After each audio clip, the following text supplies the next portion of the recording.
Hey everybody, it's Gary Games 45. Welcome back to another video. Today we are playing part 5 of the MTSU Dynasty. Exciting. Now, on the unfortunate sense, half of this video's footage got corrupted. It was against Jacksonville State. So I only have one game. It's the UTEP game. What will make the video short, sweet. And also, for one half of the recording, I did not have this light. For the second half that will be in this video, I did. So ease up some confusion. Without further ado, let's beat the mining.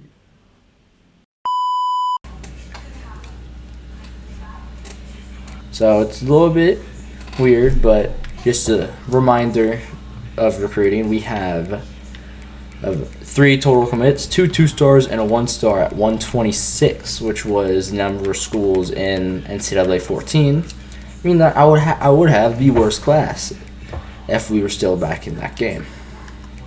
Alright, so this is yet another game where I have the overall advantage over my opponent. So that's 3 straight, which means I could get away with a little win streak here. I think I just found the title of my video. What are these neon uniforms UTEP has? They have minors written across the side, so I can't even pound them. Oh, come on. Oh, UTEP, so it's not minors anymore. This way I can beat them without having said, I'm not going to finish that sentence. Okay. Alright, here we go. MTSU at UTEP. This is a big road test.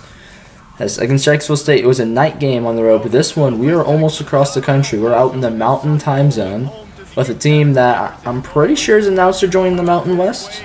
I'm not quite sure, though. In the Sun Bowl.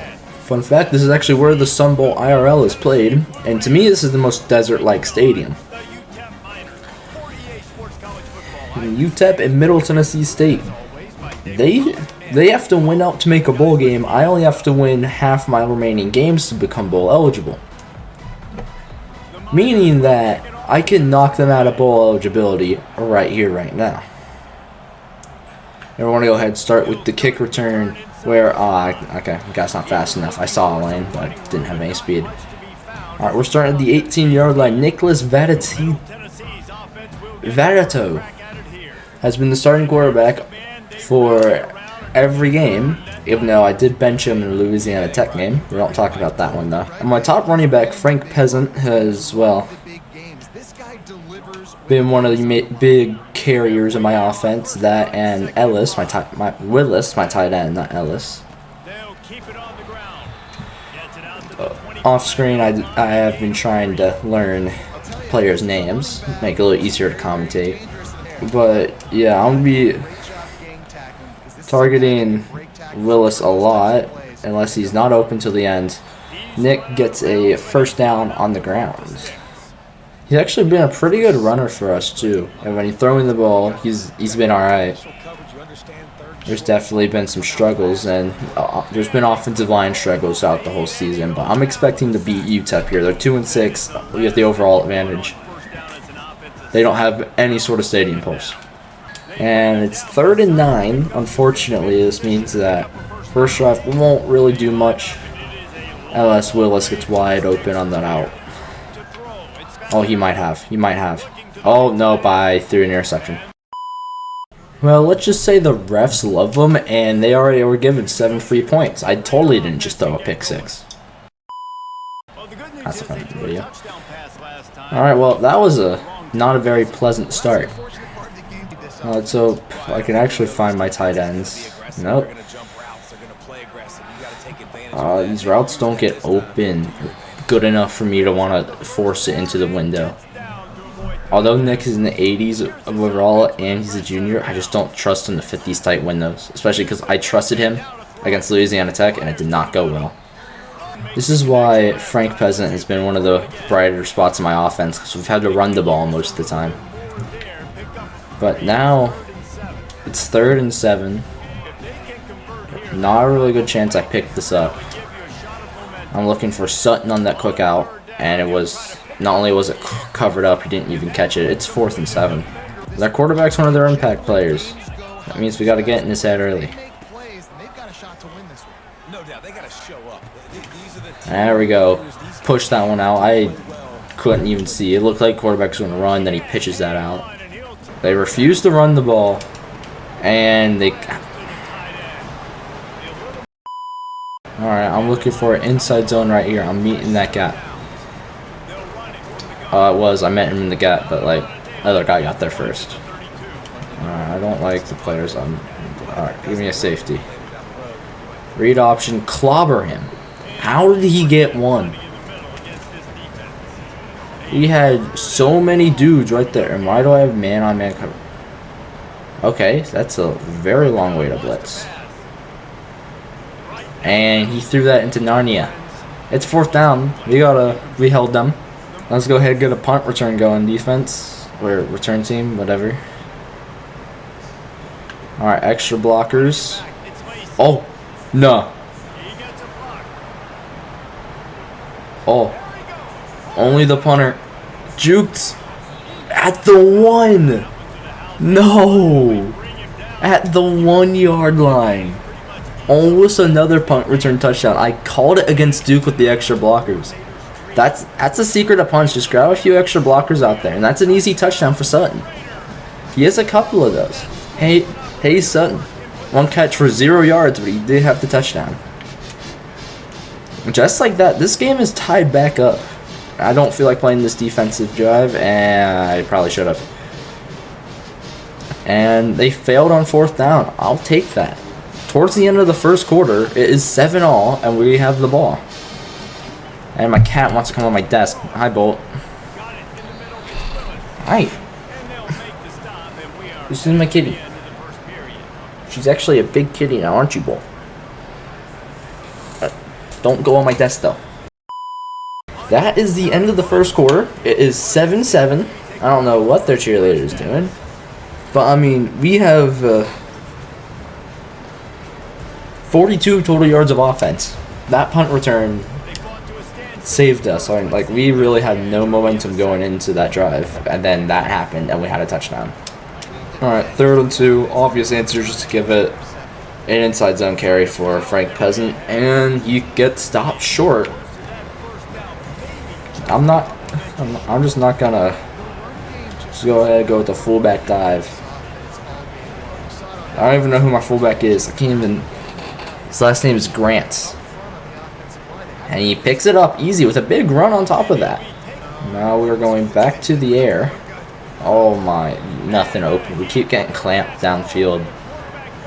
That's 2nd and 21. We're backed up far. So I want to, give it to Frank Peasant. It's 3rd and 12 now. What was that throw, Nick? Clear behind him. Our offense can't get anything moving. Our defense isn't even doing good either. And we're trailing by 3. We need something desperately here. There's no way UTEP should be beating us. And this is what I'm talking about. We needed this. Big run play for Frank Peasant. Let's give us these simple passing routes where I just have those 2 over the middle. If they're not open, that means the safety's dropped down, which means I have one of those deep routes. Even with the safety dropping down, I had Willis wide open. He's been the heart and soul of my offense. And there is Sutton again. Hey Sutton. With a good catch there. Looking at Frank Peasant there in the flat. He has room to run, and he runs to the 10.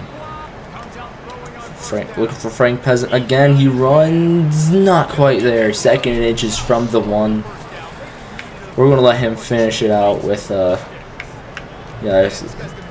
little halfback dive going in there. I don't know what all is going on, but it's a wing tee and a half. Their entire defense is moving with that motion. And it wasn't even for Frank Peasant. It was my backup running back. Anyway, Brian Bruton is a senior. Won't be seeing him next year. We'll have a touchdown. MTSU takes the lead for the first time today, and we give it up. Just like that, we give it up. Alright, fine. And Stewart's. He's my top-rated wideout. He needs to get open on this fade route, and he is. He is. In stride. Oh yeah. Let's burn the rest of this clock out while we have it. I couldn't quite get all of it. Oh yeah, baby. Stewart. I don't even know his first name. Stewart on the Kellen Stewart 75-yard pass receiving touchdown. I don't think I've targeted him at all throughout this series because I don't really like #1 receiver routes, but he just got wide open there. The UTEP gets the ball right back after the break, and they punt it to us. We are still up 21-17. They have a safety brought down. I don't trust this play. It's going to get blown. No, it's not. Good blocks and good run lane. First down, Frank Peasant. Nine carries for 69 yards. Nice. See what's open here. Nothing. And I had multiple routes open. I was looking everywhere. Oh, broken tackle by Peasant. He gets up. He gets 8. 10 runs, 77 yards.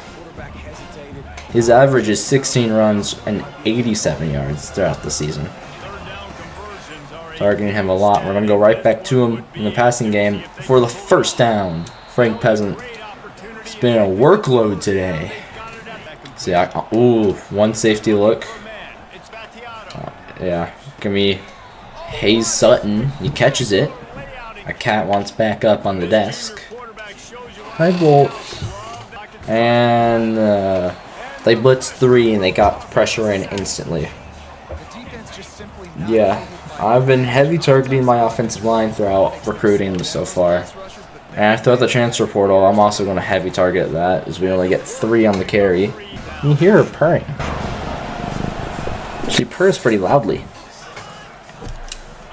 Alright, China and go play. It gives me a run lane. I'm going to slide. 4th and 7. I'll take a 7-point lead on the field goal. It's good. Right down the middle.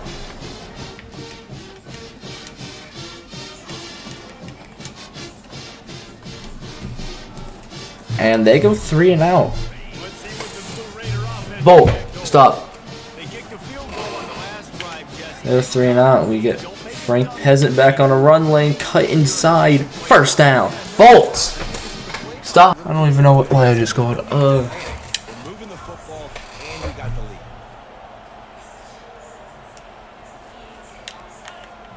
Can't audible it again though, so this fade better get wide open. It's not, so I'm going to throw the backup tight end. Holds on.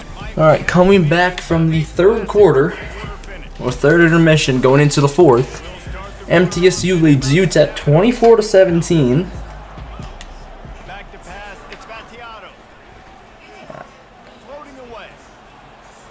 As Nick breaks off a run, he's going for the end zone. He doesn't get it. He gets to the 1. Almost there. And we're really going to get Frank Peasant his touchdown this time. Never mind. Frank Peasant gets his touchdown.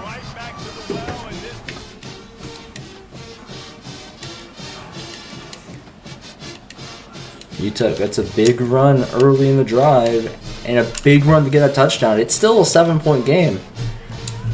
Although we've dominated this game for the most part.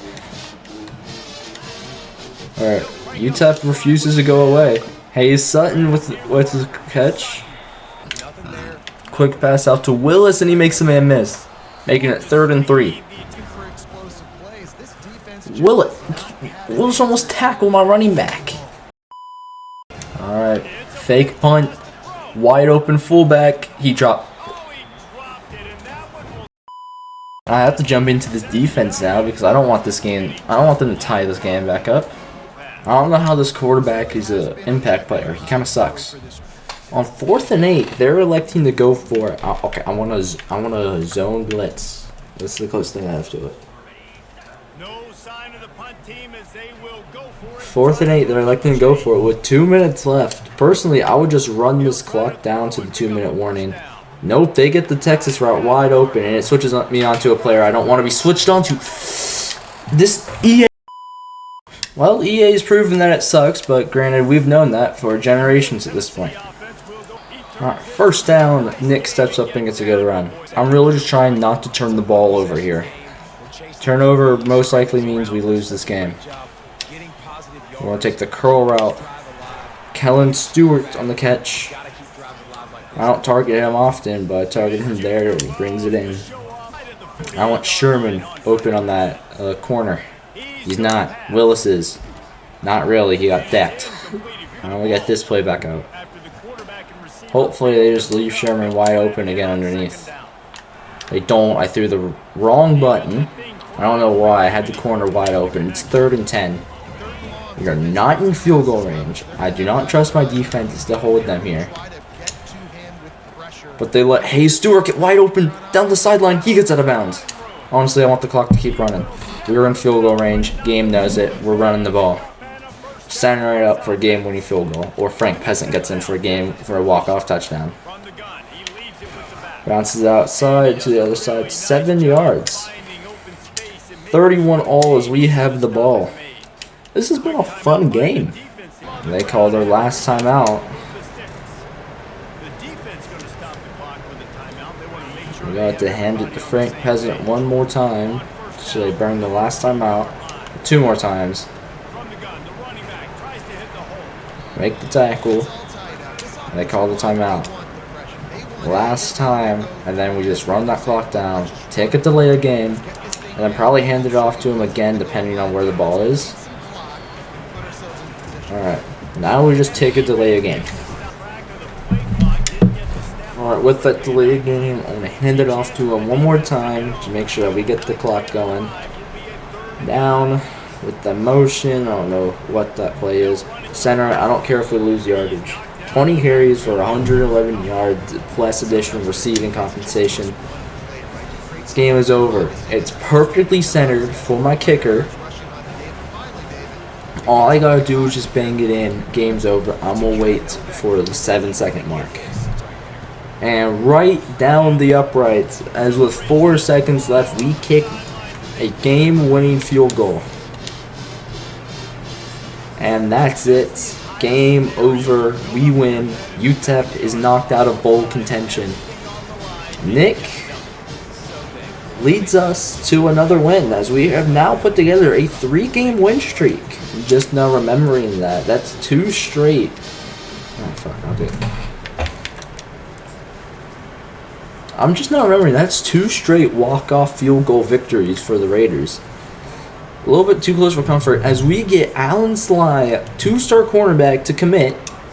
And that's it. But it's another commit for us. Our championship contender has gone up. We're above Michigan.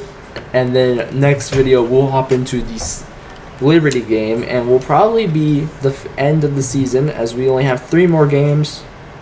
Liberty, New Mexico State, and FIU with a realistic possibility of coming out 7-5.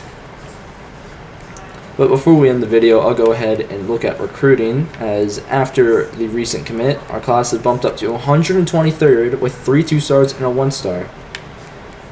These 3 stars, the race is going, but nothing much is happening because I don't really have points to really pursue. Vanderbilt is trying to take Callum McKinnon's 3-star out of Nashville from me, and 3-star Philip Gray from Memphis. Well, that's going to do it with today's video. We finally built some momentum and put together a little win streak where, honestly, I'm proud of. We beat Kennesaw State by 3 scores. We needed a walk-off field goal on the road at night against Jacksonville State, a walk-off field goal on the road against UTEP, and now we're coming back home where we get to play Liberty and what could potentially be a foregoer for what the conference championship can be. Now, I will most definitely have to defeat FIU, and I will have to hope for Louisiana Tech and Western Kentucky to both lose a couple of games. But there is potential for my team to bounce back into the conference championship. That being said, I'll see you guys next time. Peace.